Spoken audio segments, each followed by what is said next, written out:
আসসালামু আলাইকুম সবাইকে আমার আপিসতে স্বাগতম।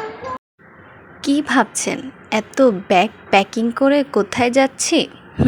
বলছি, সবই বলছি। তার আগে চলুন ভিডিওটি শুরু করা যাক।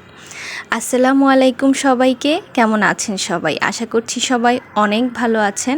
আমি ইকরা ফ্রম লাইফ অফ ইকরা। তো রোজার ঈদ যেহেতু আমরা এবার সবাই অসুস্থতার কারণে বাড়িতে ঈদ করতে পারিনি, তাই সবাই চলে গেলাম কয়েক সপ্তাহ আগে আমাদের গ্রামের বাড়িতে।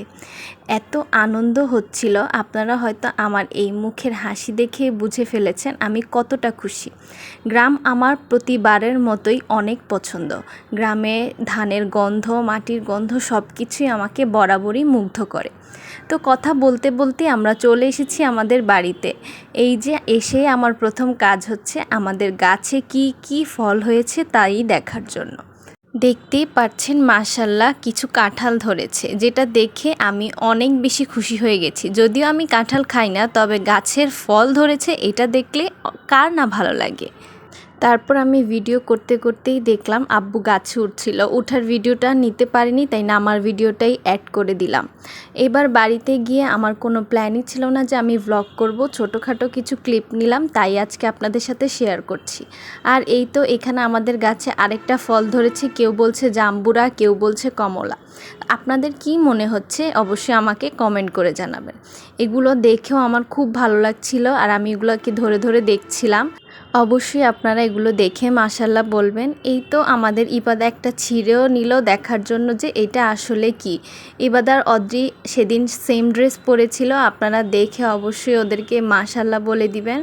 তো এই তো আমি আম দেখতে পাচ্ছিলাম না, কারণ এবার আমাদের আম খুবই কম ধরেছে। তো আব্বু এখানে দেখিয়ে দিচ্ছে যে কোথায় আম ধরেছে।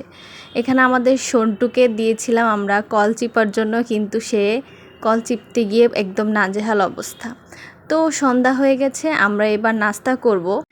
যেহেতু আমরা বিকালে এসেছি, তাই আসার সময় আমাদের সন্ধ্যার নাস্তাটা আমরা মোগলাই নিয়ে এসেছিলাম। তারপরে এখানে নাবিস্কো বিস্কিট দেখাচ্ছিল। এই বিস্কিটটা অনেক মজা, আব্বু ছোটোবেলায় খেয়েছে, এখন তেমন একটা পাওয়া যায় না, কিন্তু পেলে আব্বু নিয়ে আসে। এটা আমাদের সবার অনেক পছন্দ। তোমরা কে কে খেয়েছো অবশ্যই আমাকে কমেন্ট করে জানাবে। এটা চা দিয়ে ডুবিয়ে খেতে অনেক বেশি মজা। কার কার পছন্দ সেটাও কিন্তু কমেন্ট করে জানাবে। তারপর আমি একটা তালের পিঠা খেলাম। এই পিঠার রেসিপিটা আমার আম্মুর পেজে দেওয়া আছে, তোমরা চাইলে অবশ্যই দেখতে পারো। পেজ লিঙ্ক আমি কমেন্ট বক্সে দিয়ে দিব। নেক্সট ডে এইটা ছিল পরের দিন। আব্বু একদম সকালবেলা উঠে মাছ ধরতে চলে যাচ্ছে। এখানে মাছের খাবার মাখানো হয়েছিল, কিন্তু সেটা আমি আর দেখাতে পারলাম না। তো এই তো এটা হচ্ছে আমার রুমের বাইরের ভিউ, যেটা দেখলে প্রতিবারই আমার মন ভালো হয়ে যায়। কথা বলতে বলতে এখানে আব্বু মাছ পাঠিয়ে দিয়েছে, অলরেডি 2টা মাছ। তারপরে বাইরে কাটতে নিয়ে আসলাম, তার মাঝখানে আরেকটা মাছ পাঠিয়ে দিল মাশাআল্লাহ। এখানে সকালে নাস্তা করা হলো, আর এখানে আমাদের মাছগুলো কাটা হয়ে গেছে। এবার আম্মু রান্নার প্রিপারেশন নিচ্ছে। তারপরে এই তো ইবাদাকে নিয়ে একটু বাইরে আসলাম। তার পাশে আব্বু আম পাড়ছিল। আমাদের আম গাছটা যেহেতু একটু সাইডে, তাই আম গাছের আমগুলো সব আমাদের ছাদের উপরের দিকে চলে গিয়েছে, তাই এইভাবেই ছাদ থেকে নামানো হচ্ছিল। মাশাআল্লাহ অল্প কয়টা আম হলো, আমগুলো খুবই সুন্দর ছিল। আর এখানে আমি কল চিপে দিচ্ছিলাম আব্বুকে, যে ভিডিওটা আম্মু করেছিল। আর আম দেখলে তো আমি আমার লোভ সামলাতে পারি না, চলে আসলাম কাটাকুটি করার জন্য, ভর্তা বানিয়ে খাবো। আর এই হচ্ছে আমার আম ভর্তা মাখানো। কারো জিভে পানি আসলে আমার কিন্তু কোনো দোষ নাই। আপনারাও চাইলে আপনাদের গাছ থেকে আম পেড়ে এমন ভর্তা বানিয়ে খেতে পারেন।